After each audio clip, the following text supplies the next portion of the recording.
दिसंबर का महीना था। पूस की ठंडी रात अपने पूरे जोरों पर थी। गांव के छोटे से घरों के दरवाजे हवा की सर्द थपकियों से खटखटा रहे थे। बाहर खेतों में दूर दूर तक सफेद ओस की चादर बिछी हुई थी। ठंड इतनी तेज थी कि हर कोई अपने घर के भीतर दुबका हुआ था। पर रामलाल के लिए ये ठंड उसके घर की चार दीवारी से बाहर के हालात बदल नहीं सकती थी। रामलाल 40 के करीब एक साधारण किसान, जिसने अपनी जिंदगी मिट्टी में खून पसीना बहाकर बिता दी थी, उसके पास केवल एक छोटा सा खेत और 2 बैल थे, जिन पर उसकी आजीविका निर्भर थी। वो दिन रात मेहनत करता, फिर भी वो गरीबी की जंजीरों में जकड़ा हुआ था। इस साल भी फसल ठीक से नहीं हुई थी। बार बार की बारिश ने फसल को खराब कर दिया और जो थोड़ी बहुत बची थी उसे बाजार में सही दाम नहीं मिल सका। रामलाल के घर में उसकी पत्नी गोमती और 7 साल का बेटा मुन्ना थे। गोमती एक सीधी साधी और समझदार औरत थी, जो हर परिस्थिति में अपने पति का साथ देती थी। मुन्ना मासूम और चंचल था, लेकिन गरीब घर का बच्चा होने के कारण उसकी इच्छाएं भी सीमित थीं। उस रात रामलाल को अपने खेत पर जाना था। उसने दिन में ही अपने बैलों के लिए चारा डाल दिया था, लेकिन रात में ठंड के कारण फसल पर पाला गिरने की संभावना थी। अगर फसल पर पाला पड़ता तो उसकी बची कुची फसल भी नष्ट हो जाती। रामलाल ने मोटे पुराने कंबल को अपने कंधों पर डाला और लकड़ी की छड़ी लेकर घर से निकल पड़ा। गोमती ने उसे रोका। इतनी ठंड में जाने की क्या जरूरत है? कहीं बीमार पड़ गए तो घर का क्या होगा? रामलाल ने मुस्कुराते हुए कहा, अगर फसल ही नहीं बची तो घर कैसे चलेगा? ठंड से डरकर बैठ जाऊं तो भगवान भी मदद नहीं करेगा। गोमती उसे चिंतित नजरों से देखती रही। वो जानती थी कि रामलाल की चिंता जायज है, लेकिन इस ठंड में उसका खेत पर जाना उसे खतरनाक लग रहा था। रामलाल खेत पर पहुंचा। ठंडी हवा की तेज लहरें उसके हड्डियों को चीरने लगी।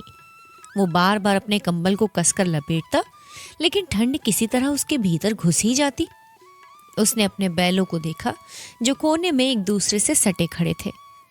रामलाल ने उनके ऊपर थोड़ी पराली डाल दी ताकि वो ठंड से बच सकें। फसल को पाले से बचाने के लिए उसने खेत के चारों तरफ अलाव जलाने की योजना बनाई। उसने पास की झाड़ियों और लकड़ियों को इकट्ठा किया और आग जलाने लगा, लेकिन ठंड इतनी ज्यादा थी कि उसकी उंगलियां जकड़ गईं। वो बार बार अपने हाथों को रगड़ता और आग जलाने की कोशिश करता। आखिरकार उसने 3 अलाव जलाए और उनके पास बैठकर थोड़ा आराम करने लगा। उसकी आंखें थकी हुई थीं, लेकिन चिंता उसे सोने नहीं दे रही थी।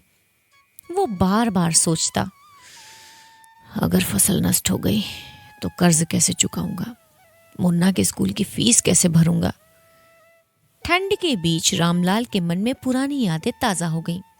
उसे वो समय याद आया जब वो छोटा था और अपने पिता के साथ खेत में मदद करता था। तब उनकी स्थिति आज से बेहतर थी। उसके पिता हमेशा कहते थे, खेत और मेहनत कभी धोखा नहीं देते। लेकिन अब उसे लगता था कि ये बात सच नहीं रही। मौसम, बाजार और हालात ने मेहनती किसानों को बेबस बना दिया है। रामलाल की आंखों में आंसू आ गए। उसने सोचा, क्या मेरी मेहनत कभी रंग लाएगी? क्या मैं अपने बेटे को वो जिंदगी दे पाऊंगा जो उसको देनी चाहिए? अचानक रामलाल को झाड़ियों के पीछे से हल्की आवाज सुनाई दी। उसने डरते हुए उधर देखा। वहां एक बूढ़ा आदमी बैठा था, जिसके पास फटे पुराने कपड़े थे। वो कांप रहा था और उसकी हालत दयनीय लग रही थी। रामलाल ने पूछा, कौन हो तुम? इतनी ठंड में यहां क्या कर रहे हो? बूढ़े ने कांपती आवाज में कहा, मैं एक राहगीर हूं, रास्ता भटक गया और अब यहाँ ठंड से मरने की नौबत आ गई है। रामलाल ने उसे अपने पास बुलाया और अलाव के पास बैठने दिया। उसने अपने कंबल का कुछ हिस्सा उस बूढ़े को उड़ा दिया। बूढ़े ने आभार भरी नजरों से रामलाल को देखा। बूढ़े ने कहा, तुम जैसे लोग ही दुनिया में इंसानियत को जिंदा रखते हैं। भगवान तुम्हारी मदद करेगा। रामलाल हल्का सा मुस्कुराया और कहा, भगवान की मदद की उम्मीद तो हमेशा रहती है, लेकिन फिलहाल इस ठंडे में लड़ने का सहारा बस ये अलाव ही है। धीरे धीरे रात खत्म होने लगी। पूस की कड़वी ठंड अब कम हो रही थी। रामलाल ने देखा कि उसका खेत और फसल अलाव के कारण पाले से बच गए थे। उसने राहत की सांस ली। बूढ़े ने रामलाल से कहा, तुम्हारी ये मदद मैं कभी नहीं भूलूंगा। अगर कभी जरूरत पड़ी तो मुझे याद करना। मैं भी किसी दिन तुम्हारे काम आऊंगा। रामलाल ने हंसते हुए कहा, हम गरीब लोग एक दूसरे के सहारे ही तो जीते हैं। सुबह की पहली किरण के साथ रामलाल घर की ओर लौट पड़ा।